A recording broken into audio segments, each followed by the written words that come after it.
नमस्कार साथियों। आइए हम लोग यूपीपीसीएस आरओआर समीक्षाधिकारी के संदर्भ में घटना चक्र, जो कि मुख्य प्रैक्टिस सीरीज माना जाता है, उस प्रैक्टिस सीरीज के संदर्भ में हम लोग चर्चा करते हैं कि इससे रिलेटेड क्या प्रश्न है। आज का हम लोग का टॉपिक है वह है उद्देशिका, यानी प्रस्तावना से संबंधित। यानी कि उद्देशिका जो है प्रस्तावना क्या है, उद्देशिका के बारे में देखिए। उद्देशिका क्या है, नोट्स। पंडित जवाहरलाल नेहरू द्वारा संविधान सभा में 13 दिसंबर 1946 को जो उद्देश्य प्रस्ताव प्रस्तुत किया गया था, उसे 22 जनवरी 1947 को उस उद्देश्य प्रस्ताव को संविधान सभा द्वारा अंगीकृत किया गया। 22 जनवरी 1947 को उस उद्देश्य प्रस्ताव को संविधान सभा द्वारा 22 जनवरी 1947 को अंगीकृत किया गया। उद्देश्य प्रस्ताव को ही परिवर्तित करके संविधान की प्रस्तावना यानी उद्देशिका बनाई गई। और इस प्रकार आप ध्यान देंगे कि उस उद्देशिका में कि जो 26 जनवरी 1950 की जो स्थिति थी उद्देशिका का, वह यह था कि इसमें उद्देशिका में संपूर्ण प्रभुत्व संपन्न लोकतंत्रात्मक गणराज्य की बात किया गया था। संपूर्ण प्रभुत्व लोकतंत्रात्मक गणराज्य, ठीक है। जबकि इसमें समाजवादी, पंथनिरपेक्ष और अखंडता शब्द इसमें 42वें संविधान संशोधन अधिनियम 1976 के द्वारा जोड़ा गया। समाजवादी, पंथनिरपेक्ष और अखंडता शब्द जो है, समाजवादी, पंथनिरपेक्ष और अखंडता शब्द, ठीक है, ये मैं बताने की कोशिश कर रहा हूं। ये रहा उद्देशिका के बारे में। अब यहां से आपके प्रश्न पूछे जाते हैं कि जैसे आपको हमने बताया कि इसमें जो शब्द हैं, ये जो हमने आपको उद्देशिका के बारे में बताया कि 42वें संविधान संशोधन अधिनियम 1976 द्वारा उद्देशिका में समाजवादी, ठीक है, पंथनिरपेक्ष और अखंडता शब्द जोड़े गए हैं। और भारतीय संविधान की उद्देशिका ने भारत को संपूर्ण प्रभुत्व संपन्न समाजवादी और पंथनिरपेक्ष लोकतंत्रात्मक गणराज्य के रूप में घोषित करता है। भारत का जो उद्देशिका है वह भारत को एक संपूर्ण प्रभुत्व संपन्न, यहीं से शुरू होता है, संपूर्ण प्रभुत्व संपन्न लोकतंत्रात्मक, ठीक है, गणराज्य घोषित करता है। बाद में जो है समाजवादी, पंथनिरपेक्ष और अखंडता शब्द जो है 42वें संविधान संशोधन अधिनियम 1976 के द्वारा जोड़ा गया है, ठीक है।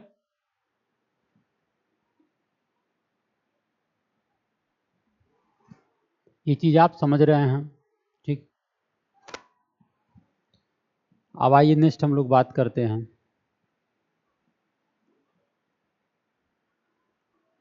देखिए उद्देशिका की और अन्य विशेषताएं।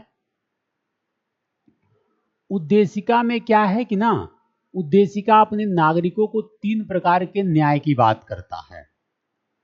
एक है सामाजिक और आर्थिक न्याय, पहला है सामाजिक न्याय, दूसरा है आर्थिक न्याय एवं तीसरा है राजनीतिक न्याय सुनिश्चित कराता है उद्देशिका। उद्देशिका संविधान के विधिक निर्वचन में सहायक है। उद्देशिका जो है संविधान के विधिक निर्वचन में सहायक है, ठीक है। और कुछ शब्द हैं, के.एम. मुंशी के अनुसार उद्देशिका हमारे प्रभुत्व संपन्न लोकतंत्रात्मक गणराज्य की जन्म कुंडली है। के.एम. मुंशी ने कहा है कि उद्देशिका जो है हमारे संविधान का, ठीक है, हमारे संविधान का क्या है, एक जन्म कुंडली है। प्रस्तावना यानी कि उद्देशिका को संविधान का भाग केशवानंद भारती बनाम केरल राज्य 1973 वाद में स्वीकार किया गया कि जो उद्देशिका है, जो प्रस्तावना है, वो संविधान का भाग है, ठीक है। तो ये रहा थोड़ा सा उद्देशिका के बारे में। अब हम लोग आए हुए प्रश्नों के बारे में चर्चा करते हैं। जैसे क्वेश्चन कह रहा है कि 26 जनवरी 1950 को भारत की वास्तविक संवैधानिक स्थिति क्या थी। ठीक, तो आप जानते हैं कि इसमें जो संपूर्ण था प्रभुत्व संपन्न पंथनिरपेक्ष लोकतांत्रिक गणराज्य, संपूर्ण प्रभुत्व संपन्न लोकतंत्रात्मक गणराज्य, क्योंकि पंथनिरपेक्ष अखंडता समाजवाद शब्द जो है 42वें संविधान संशोधन 1976 के द्वारा जोड़ा गया है। ठीक है, ये था। इसी प्रकार क्वेश्चन ये है, क्वेश्चन कह रहा है कि भारत के संविधान के निर्माताओं का मत निम्नलिखित में से किससे प्रतिबिंबित होता है। तो आपको पता है कि उद्देशिका से। इससे पता चल जाता है कि संविधान में क्या क्या है। ठीक है, इससे पता चल जाता है। इसके साथ आप देखते हैं, क्वेश्चन कह रहा है कि भारत के संविधान के प्रस्तावना में, क्वेश्चन नंबर नेक्स्ट है कि भारत के संविधान के प्रस्तावना में कितने प्रकार के न्याय की बात की गई। तो 3 प्रकार की न्याय की बात की गई है। ठीक है, स्वतंत्रता कितने प्रकार की बात की गई है, 5 प्रकार की। ठीक है, स्वतंत्रता समानता उसी का क्रम में उल्लेख कीजिए।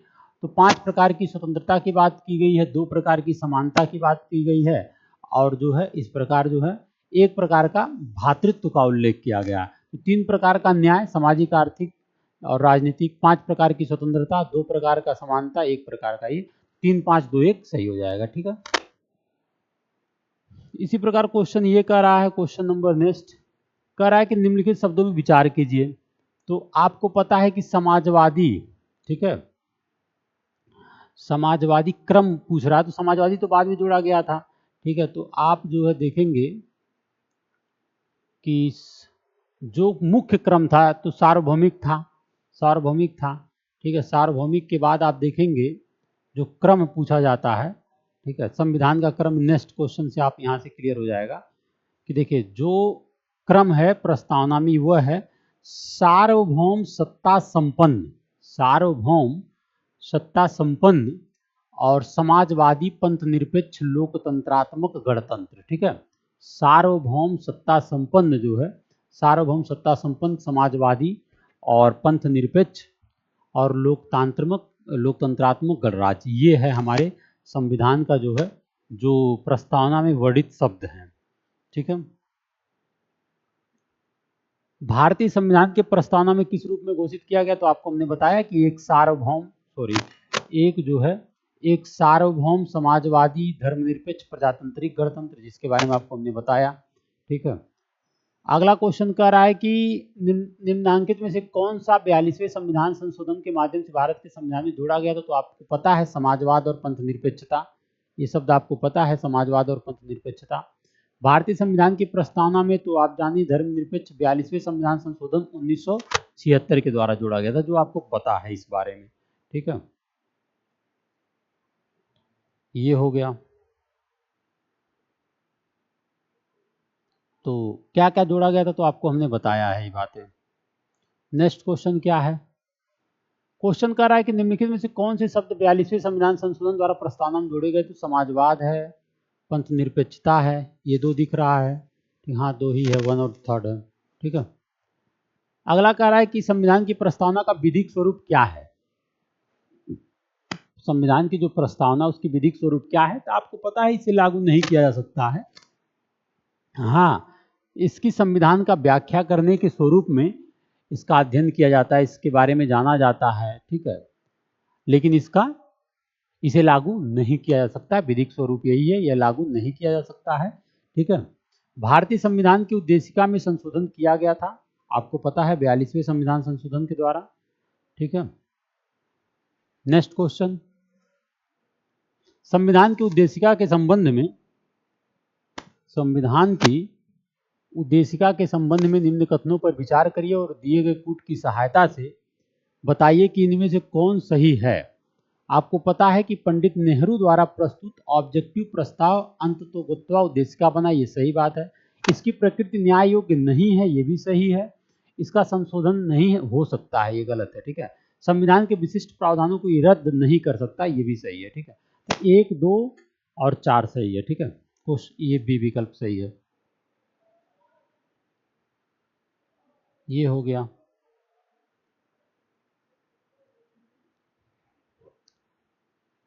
इसी प्रकार आप देखेंगे नेक्स्ट क्वेश्चन कह रहा है कि भारत के संविधान के आमुख का लक्ष्य उसके सभी नागरिकों के लिए सुनिश्चित करना क्या? सामाजिक तथा आर्थिक न्याय, ठीक है, विचार तथा अभिव्यक्ति की स्वतंत्रता, अवसर की समानता, व्यक्ति की प्रतिष्ठा, ठीक है, ये चारों चीज सम्मिलित है, ठीक है।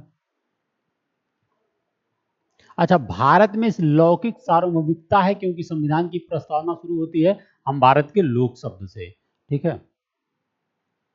नेक्स्ट,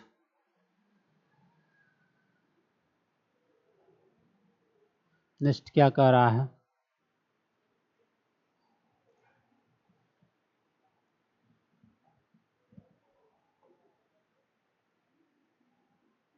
जो कि आपको हमने सब बता दिया।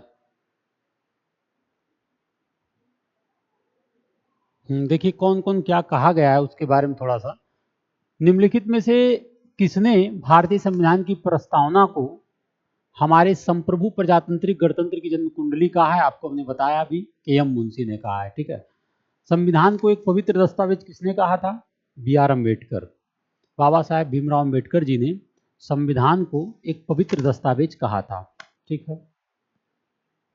इसी प्रकार आप देखेंगे निम्नलिखित किसमें सर्वोच्च न्यायालय ने प्रस्तावना को भारतीय संविधान की मौलिक संरचना का भाग स्वीकार किया था? तो केशवानंद भारती विवाद, ठीक है, केरल केशवानंद भारती विवाद 1973 के मामले में सर्वोच्च न्यायालय ने प्रस्तावना को भारतीय संविधान की मौलिक संरचना का भाग स्वीकार किया था और सर्वोच्च न्यायालय के शब्दों में हमारे संविधान का प्रसाद उद्देशिका में वर्णित बुनियादी तत्व है, ठीक है, ये है।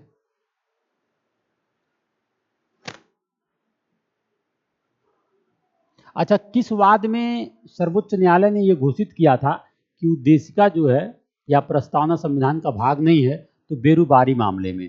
किस वाद के फैसले में सर्वोच्च न्यायालय ने सर्वप्रथम घोषित किया था कि उद्देशिका संविधान का हिस्सा नहीं है? तो बेरी बारू मामला जो है 1960 का था, इसमें घोषित किया था। बाद में जो है सुप्रीम कोर्ट ने कहा कि उद्देशिका केशवानंद भारती बनाम मामले में कि उद्देशिका संविधान का भाग है, ठीक है। नेक्स्ट क्वेश्चन है कि भारतीय संविधान की प्रस्तावना में जिन आदर्शों एवं उद्देश्यों की रूपरेखा की गई उनकी व्याख्या की गई है मूल अधिकारों में, राज्य के नीति निर्देशक सिद्धांतों एवं मौलिक कर्तव्यों के अध्याय में, यही सही है, ठीक है।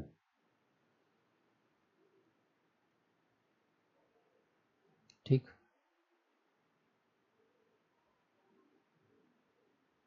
आइए हम लोग शासन प्रणाली की बात करते हैं।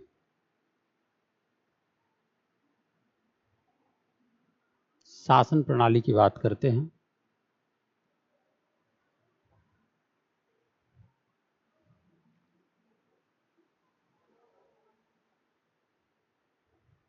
शासन प्रणाली में देखिए पहला क्वेश्चन है,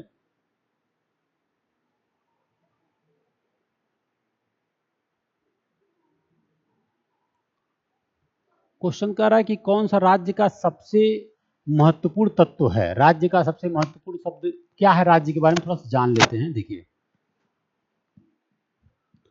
राज्य शब्द एक राजनीतिक संस्था या संगठन को संदर्भित करता है जिसका तात्पर्य एक निश्चित भूभाग में अस्थायी रूप से निवासित संप्रभु, जो वहां का संप्रभु है, व्यक्तियों के समुदाय से है, जिसकी एक संगठित सरकार हो तथा वह अपने आंतरिक एवं वैदेशिक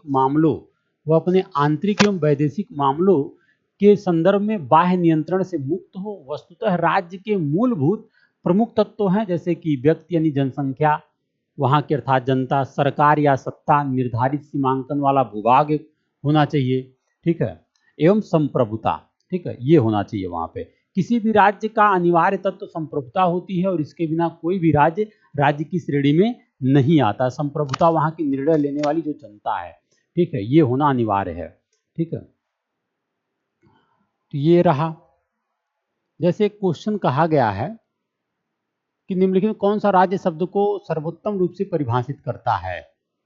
तो व्यक्तियों का एक समुदाय जो बिना किसी बाह्य नियंत्रण के एक निश्चित भूभाग में अस्थायी, हाँ यही है, जिसकी एक संगठित सरकार हो। तो इसका विकल्प जो है ये हो सकता है, हाँ ये विकल्प है कि राज्य शब्द को कौन परिभाषित करता है, ठीक है, जो कि यूपीएससी में पूछा गया प्रश्न है ये, ठीक है।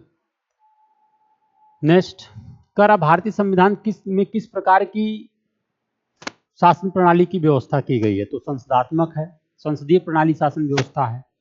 और इसी प्रकार कह रहा है कि कौन सा राज्य का सबसे महत्वपूर्ण तत्व है?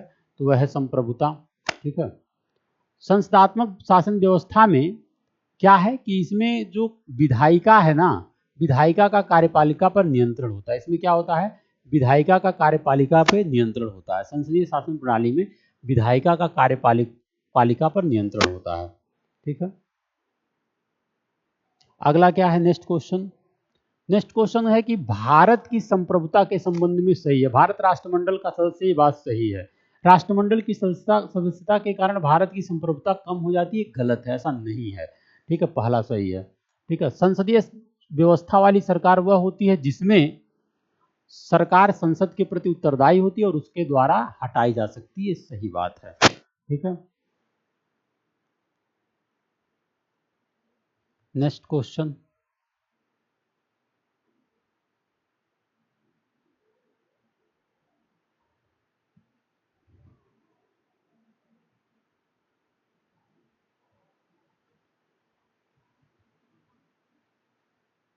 अगला क्वेश्चन ये कह रहा था कि संसदीय व्यवस्था वाली सरकार वो होती है जिसमें संसद के सभी राजनीतिक दलों का सरकार में प्रतिनिधित्व होता है, ये बात सही है।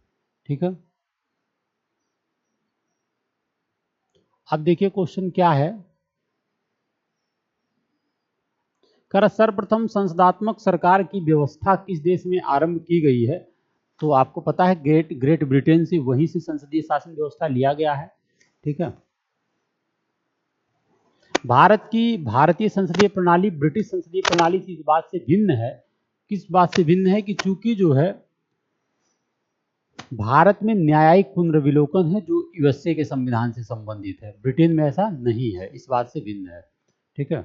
भारतीय संविधान की विशेषता नहीं है तो अध्यक्षात्मक सरकार नहीं है बल्कि उत्सव है। ठीक है।